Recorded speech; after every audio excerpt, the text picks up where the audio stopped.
கார்த்திகளுக்கு பொரி செய்ய போகிறோம். பொரி உருண்டை. பொரி உருண்டைக்கு இப்போ அந்த பொரியை வந்து நம்ம வறுத்துக்கிடுவோம். கொஞ்சம் லேசாக சூடுபடுத்திக்கிடுவோம்.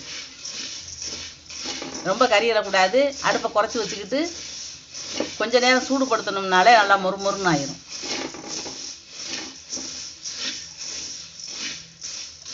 திருக்கார்த்திகளுக்கு நம்ம பொரி உருண்டை செய்ய போகிறோம். கொஞ்சம் சூடாக கொஞ்சம் வறுத்துக்கிடுவோம். இப்போ நம்ம வந்து பொரி உருண்டை செய்கிறதுக்காக நம்ம மண்டவெல்லம் வந்து பாகு காய்ச்சிக்குவோம். நல்லா உடச்சி வச்சுருக்கோம்.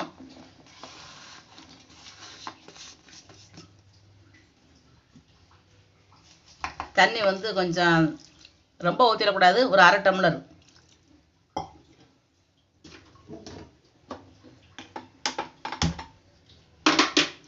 இதுக்கு வந்து ஒரு கம்பி பதம் போல் காய்ச்சிக்கிறணும்.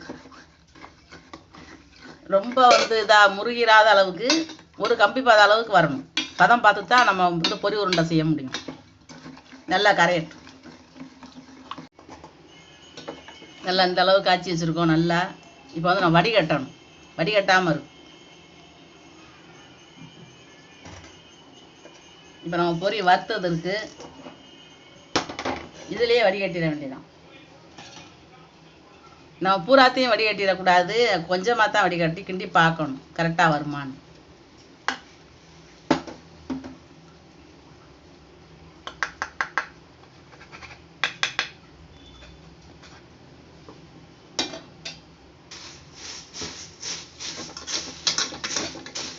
இது ஏற்கனவே நம்ம வந்து நல்லா பொரியை வறுத்து வச்சுருக்கோம்.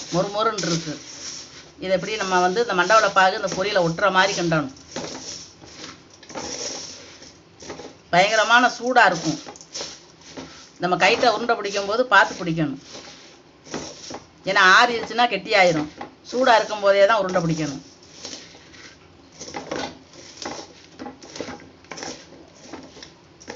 இதுவே சரியாக வந்துருச்சு. நம்ம இதுக்கு மேலே ஊற்றினோம்னா ரொம்ப ஒரு மாதிரி கொச கொசன்னு ஆயிரும். பொரியில் வந்து மண்டவளப்பாகு கொஞ்சம் தான் ஒட்டி இருக்கணும். பட்டுச்சோ படலையோன்னு இருக்கணும். அவ்வளோதான். ரொம்ப இதாகிடக்கூடாது. இந்த நம்ம ஊற்றுனது வந்து கரெக்டாக இருக்கும். இந்த மண்டவளப்பாகு மிச்சம் இருக்குது. வேணுன்னா இன்னும் நம்ம பொரி வாங்கி செஞ்சுக்கலாம். சூடுபடுத்தி அப்புறம் செஞ்சுக்கலாம். இது நம்ம வந்து சுட சுட பிடிச்சாதான் உருண்டை. கொஞ்சம் லேசாக கையில் தண்ணி தொட்டுக்கிட்டும் பிடிக்கலாம். நெய் தொட்டும் பிடிக்கலாம். நம்ம மாவு தொட்டும் பிடிக்கலாம். நமக்கு எது கரெக்டாக இருக்குமோ அது பிடிச்சிக்கிற வேண்டியதான். இப்போ வந்து இந்த பிடிச்சாச்சு.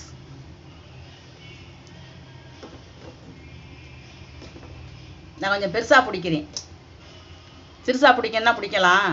கெட்டியாக உறைஞ்சிருங்கிறதுக்காக நான் டக்குன்னு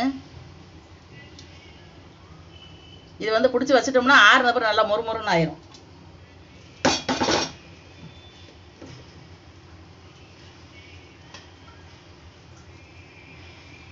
கையில் ஒட்ட மாட்டேங்குது. ஆறுனாலே நமக்கு பிடிக்கிறதுக்கு எசம் இருக்காது. இப்போ நம்ம கொஞ்சம் லேசாக கையில் தண்ணி தொட்டுக்கிறணும். தண்ணி தொட்டுக்கிட்டு பிடிச்சோம்னா கையில் ஒட்டாது. சும்மா வெறும் கையில் பிடிக்கும் போது என்ன ஆகுது, கையில் ஒட்டிக்கிறது. ஏன்னா வந்து சூடாக இருக்கும். நம்ம சுட சுட பிடிக்கும் போது நம்ம கையில் வந்து அந்த மண்டவள பாகு ஒட்டுச்சுன்னா பயங்கரமாக நமக்கு சுட ஆரம்பிச்சிடும். கை பொத்து போயிடும். இந்த பொரி உருண்டை பிடிக்கிறதெல்லாம் ரொம்ப ஒரு சிரமமானது தான். நமக்கு பிடிக்க வரலை அப்படின்னா நம்ம என்ன விட்டுறணும். சூட்டோடு பிடிச்சிக்கிட்டு இருக்கக்கூடாது. ஒரு டப்பாக்களை அள்ளி வச்சு கூட அப்படியே பிடிச்சிடலாம். டப்பாவில் அள்ளி வச்சு அப்படியே தட்டி எடுத்துக்கிடலாம். இல்லை பிள்ளைகளுக்கு வந்து இப்படியே கூட கொடுக்கலாம். பிள்ளைகளுக்கு கொடுக்கும்போது நம்ம அப்படியே கிண்ணத்தில் அள்ளி வச்சு கூட கொடுக்கலாம். நல்லா இருக்கும். இது ஆறுன உடனே நல்லா மொறுன்னு வந்துடும்.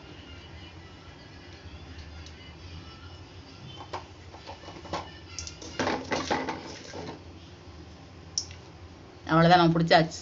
சின்ன சின்ன உருண்டையாக பிடிச்சிருந்தா நிறையா பிடிச்சிருக்கலாம். நான் பெருசாக பிடிச்சிட்டேன். ஏன்னா அது வந்து போன வருஷம் நான் பிடிக்கும் போது எனக்கு இப்படி தான் உதிர்ந்து போயிடுச்சு. படவடன்னு பிடிக்க தெரியலை, உதிர்ந்து போயிடுச்சு. நான் அதை வந்து டப்பாவில் அள்ளி வச்சு பெருசாக பிடிச்சிட்டேன். இப்போ இதுவே எடுக்க வர மாட்டேங்குது, ஒட்டிக்கிடுச்சு.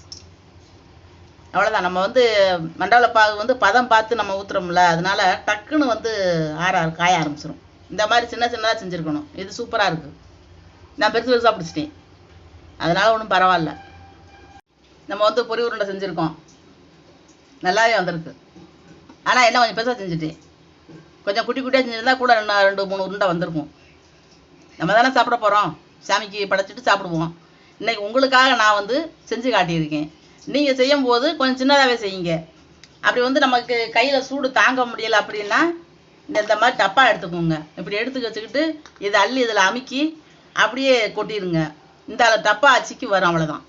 இப்படி உருண்டையாக வரலைன்னா இப்படி டப்பா அச்சிக்கு வரும், சூப்பராக இருக்கும். இல்லைன்னா இந்த மாதிரி டப்பா எடுத்துக்கோங்க. அதை அள்ளி இதில் வச்சு அப்படி தட்டி வச்சுட்டு கத்தியை வச்சு அப்படியே வெட்டிடுங்க, சின்ன சின்ன பீஸாக எடுத்து சாப்பிட்றதுக்கு நல்லாயிருக்கும். அதுக்காக நீங்கள் எந்த காரணத்தை வச்சும் மண்டவெள்ளை பாகு சூடாக இருக்கும்போது சுட சுட பிடிச்சே ஆகணும் அப்படிங்கிறதுக்காக நீங்கள் பிடிக்காதீங்க. கை வந்து ரொம்ப ஒத்து போயிடும். மறுபடியும் நமக்கு 2-3 நாளைக்கு கை எந்த வேலையும் பார்க்க முடியாது, ரொம்ப சூடாயிரும். அதனால் இந்த மாதிரி நமக்கு வந்து எது ஈஸியாக இருக்கோ அந்த மாதிரி செய்யுங்க. அப்படி எதுவுமே தோது வரல அப்படின்னா கிண்ணத்தில் அள்ளி வச்சு சாப்பிட்லாம், அதுவும் நல்லாயிருக்கும். இப்படி உருண்டை பிடிச்சி தான் கடிச்சு சாப்பிட்ணுன்னு அவசியம் இல்லை. நம்ம உதிரியாகவே கிண்ணத்தில் அள்ளி வச்சு பிள்ளைகளுக்கு கொடுக்கலாம், நம்மளும் சாப்பிட்லாம். இந்த மாதிரி நீங்கள் வந்து கார்த்திகளுக்கு செஞ்சு சாப்பிட்டு பாருங்கள், சாமிக்கு படைச்சி சாப்பிட்டு பாருங்கள். இந்த வீடியோ உங்களுக்கு பிடிச்சிருந்துச்சுன்னா லைக் பண்ணுங்கள், ஷேர் பண்ணுங்கள், சப்ஸ்கிரைப் பண்ணுங்கள், பக்கத்தில் இருக்கிற பெல் பட்டனை அமைக்கி விட்ருங்க.